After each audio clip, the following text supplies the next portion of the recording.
In 1700s England, some were born to rule, estates, wealth, power. Lives of pleasure and privilege. Others signed contracts that cost them years of freedom as indentured servants. Power and poverty collided and helped shape the new world in America.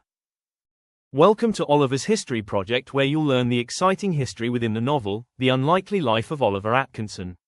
In 18th century Britain, noblemen ruled from the top of society, dukes, earls, and lords whose power came from land, lineage, and loyalty to the crown.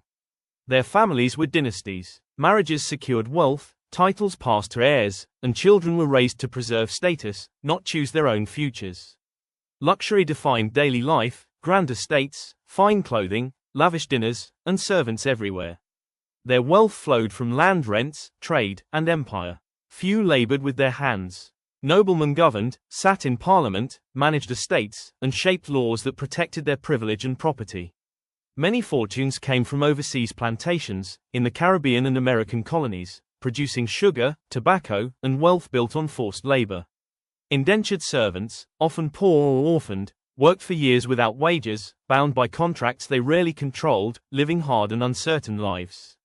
Enslaved Africans endured brutal conditions, no freedom, no rights, constant violence, forming the foundation of aristocratic wealth across the empire. Behind elegance and power stood inequality, an empire sustained by labor, suffering, and systems that would later be challenged and overturned.